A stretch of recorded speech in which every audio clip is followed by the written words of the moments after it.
Constantine the Great, born Flavius Valerius Constantinus in Naissus, Moesia Superior, on February 27, circa 272 AD, was a figure of monumental importance in world history. His father, Flavius Constantius, was a high-ranking officer in the Roman army, a man destined for even greater power. His mother, Helena, was a woman of humble origins, yet she would become one of the most influential figures in the rise of Christianity. Constantine's early life was spent in the turbulent court of Emperor Diocletian, a place of immense power, intrigue, and danger. He served as a virtual hostage, a guarantee of his father's loyalty in the complex political system known as the Tetrarchy. This period provided him with a first-class education in military strategy, politics, and the brutal realities of Roman power. Upon Diocletian's and Maximian's retirement in 305, Constantine's father was elevated to the rank of Augustus, the senior emperor in the West. Constantine, however, was kept in the east by Galerius, the new Eastern Augustus, who was suspicious of the young man's ambition. In a daring move, Constantine fled Galerius's court by night, famously hamstringing the post horses behind him to prevent pursuit. He successfully joined his ailing father in Britannia, just in time for a campaign against the Picts. When Constantius died in Eboracum, modern-day York, in 306, his loyal troops immediately proclaimed Constantine as Augustus. This act directly challenged the established order of the Tetrarchy, plunging the Roman Empire into a new series of civil wars. For years, Constantine consolidated his power in Gaul and Britain, building a formidable army and a reputation for clemency and justice. His primary rival in the West was Maxentius, the son of the former Emperor Maximian, who had seized control of Italy and Africa. The inevitable clash between these two ambitious men would decide the fate of the Western Roman Empire. In the spring of 312, Constantine made a fateful decision to invade Italy, a massive gamble against a numerically superior foe. As he marched towards Rome, a pivotal and legendary event occurred that would change him and the world forever. According to the historian Eusebius, Constantine looked up to the sun before the Battle of the Milvian Bridge and saw a cross of light above it. With the cross, he saw the Greek words "you-ta," which translates to this sign: "You will conquer." That night, Constantine claimed to have had a dream in which Christ appeared and instructed him to use the sign as a safeguard in all his battles. He commanded his soldiers to paint the Chi-Rho, a monogram of the first two Greek letters of Christ's name, on their shields. On October 28, 312, Constantine's forces met the army of Maxentius at the Milvian Bridge, a crucial crossing over the Tiber River into Rome. Constantine's smaller, better, battle-hardened army fought with incredible ferocity, inspired by their new divine emblem. Maxentius's forces were routed, and in the ensuing panic, they were forced to retreat across a temporary pontoon bridge they had constructed. The makeshift bridge collapsed under the weight of the fleeing soldiers, and Maxentius himself was thrown into the river and drowned. Constantine entered Rome the next day in triumph, hailed as the sole ruler of the Western Roman Empire. His victory was universally seen as proof of the power of the Christian God, a turning point in his personal faith. In 313, Constantine met with Licinius, the Augustus of the East, in Milan to solidify their alliance. Together, they issued the Edict of Milan, a landmark proclamation that granted religious tolerance throughout the Roman Empire. The edict did not make Christianity the state religion, but it officially ended the era of persecution that had plagued Christians for centuries. It declared that all individuals were free to follow whatever religion they chose, a revolutionary concept for its time. Confiscated church properties were to be returned, and Christians were granted legal rights to organize and build churches. While the edict was a joint decree, it was Constantine who became the primary champion of the Christian faith. He began to lavish imperial funds on the construction of magnificent basilicas, such as the Church of the Holy Sepulchre in Jerusalem and Old St. Peter's Basilica in Rome. His mother, Helena, undertook a famous pilgrimage to the Holy Land, where she allegedly discovered the true cross.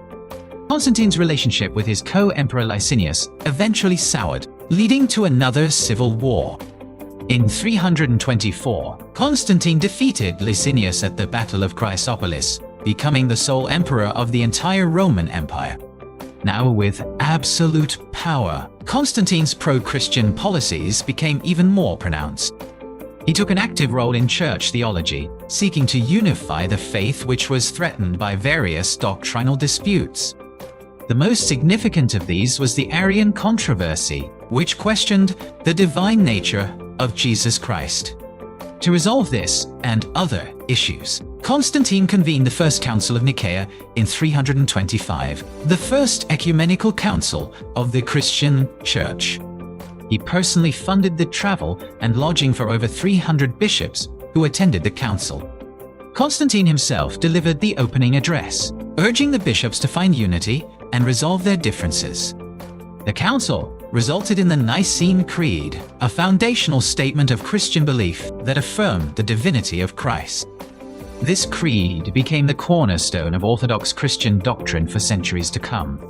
While he promoted Christianity, Constantine did not outlaw paganism outright. He practiced a form of religious syncretism for a time. Pagan symbols, particularly those associated with the sun god Sol Invictus, continued to appear on his coinage and monuments. He also retained the pagan title of Pontifex Maximus, the chief high priest of the Roman state religion. This gradual approach helped to prevent widespread rebellion from the still powerful pagan aristocracy. One of Constantine's most ambitious projects was the creation of a new capital for the empire. He chose the strategically located Greek city of Byzantium, which straddled the continents of Europe and Asia. In 330, after a massive building program, he dedicated the city as Nova Roma, or New Rome. The city would soon become known to everyone as Constantinople, the city of Constantine. Unlike the old Rome, with its deep pagan roots, Constantinople was founded as a Christian city. It was filled with churches instead of pagan temples and was designed to be the capital of a Christian empire. This move shifted the center of gravity of the Roman Empire eastward, a change that would have profound consequences for the future of Europe. Constantine's reign was not without its dark moments, including the execution of his eldest son, Crispus, and his wife, Fausta Dortstes. The exact reasons for these family tragedies remain a subject of historical debate, shrouded in rumors of court intrigue and scandal. Despite these personal failings, his administrative and military reforms were crucial for the empire's survival. He restructured the army, creating a mobile field army that could respond quickly to threats on the frontiers. He also introduced a new stable gold coin, the solidus, which would remain the standard of the Byzantine and European economies for 1,000 years. As he grew older, Constantine's personal commitment to Christianity deepened. He delayed his own baptism until he was on his deathbed, a common practice at the time to ensure the washing away of all life's sins. He was baptized in 337, shortly before his death in Nicomedia. Constantine the Great's legacy is immense and complex. He is a pivotal figure, bridging the ancient and medieval worlds. He ended the persecution of Christians and set the Roman Empire on a path to becoming a Christian state. His patronage and policies allowed the Christian Church to grow from a persecuted minority to the dominant religious force in the Western world. The founding of Constantinople ensured the survival of the Roman Empire in the East for another 1,000 years, long after the West had fallen. He is venerated as a saint in the Eastern Orthodox Church, which gives him the title equal to the apostles. His decision to embrace Christianity was arguably one of the most significant moments in European history. He fundamentally altered the relationship between church and state, creating a precedent that would shape politics for millennia. Constantine was a brilliant military strategist, a ruthless politician, and a visionary ruler. His conversion may have been born of a battlefield vision, political calculation, or genuine faith, or perhaps a combination of all three. Regardless of his motives, the world after Constantine was a profoundly different place than the one into which he was born. He laid the foundations for the Christian Roman Empire, which would evolve into the Byzantine Empire. His legal reforms, such as the protection of children and the promotion of humane treatment for prisoners, reflected his evolving Christian values.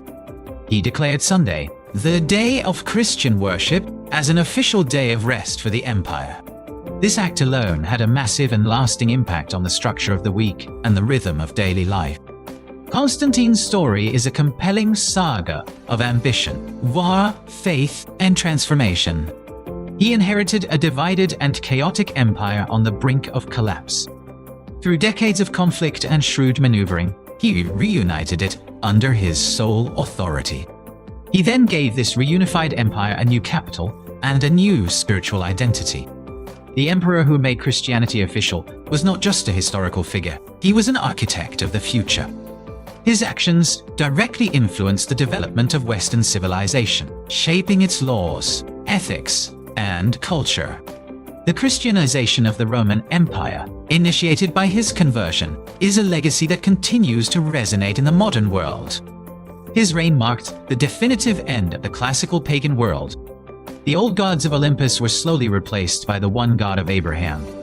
Constantine's personal journey from a polytheistic Roman officer to a Christian emperor is a microcosm of the empire's own transformation.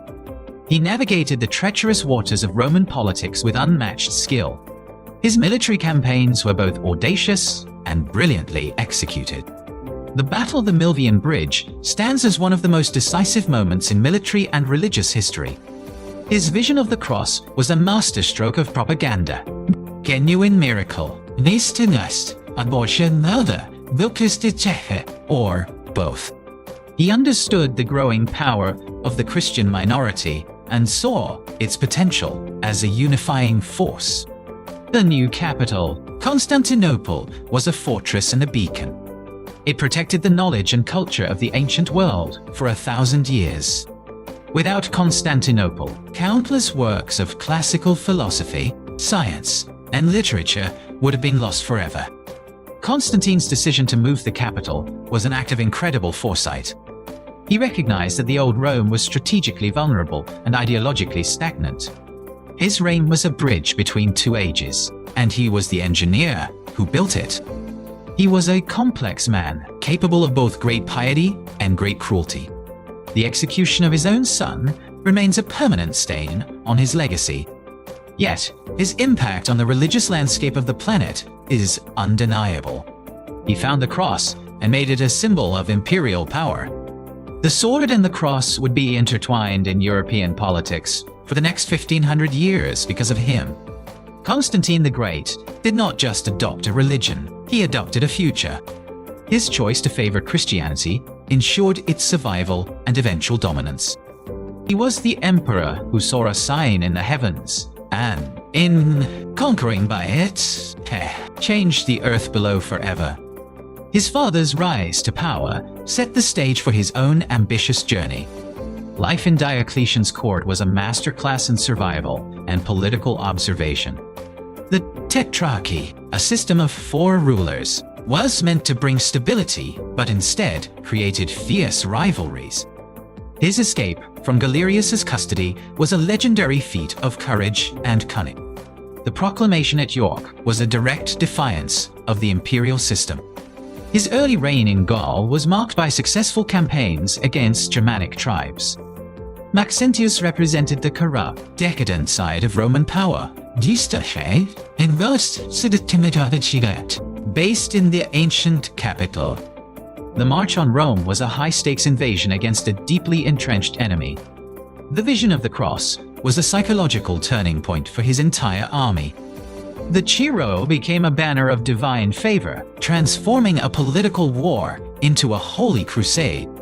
The collapse of the pontoon bridge was a stroke of tactical luck, or divine intervention.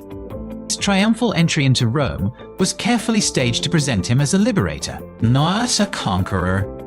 The Edict of Milan was a pragmatic document, but its consequences were profoundly religious. The return of church property sparked a massive wave of Christian construction and organization. Helena's pilgrimage was not just a personal quest, but a powerful act of imperial validation for Christian holy sites. The final war with Licinius was framed as a conflict between Christianity and a resurgent paganism. Becoming sole emperor gave him unprecedented power to shape the empire's destiny. The Arian controversy threatened to split the church from within, creating a crisis of faith. The Council of Nicaea was an imperial command performance for the church's divided leadership. The Nicene Creed was a theological line in the sand, defining orthodoxy for generations. His continued use of sun god imagery was a clever way to appeal to both pagans and Christians. The founding of Constantinople was the ultimate rejection of old Rome's pagan legacy.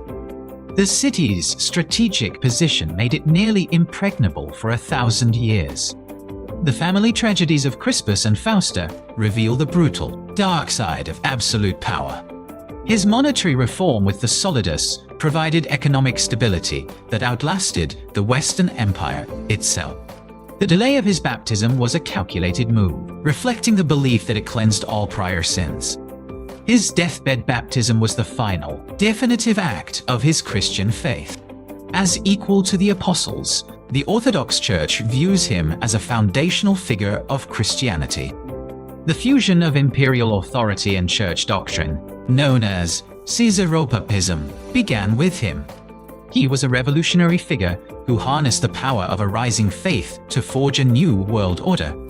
His legacy is written in the stones of churches, the text of creeds, and the political map of Europe. From a hostage in a pagan court to the patron of a new world religion, his life was an epic of transformation.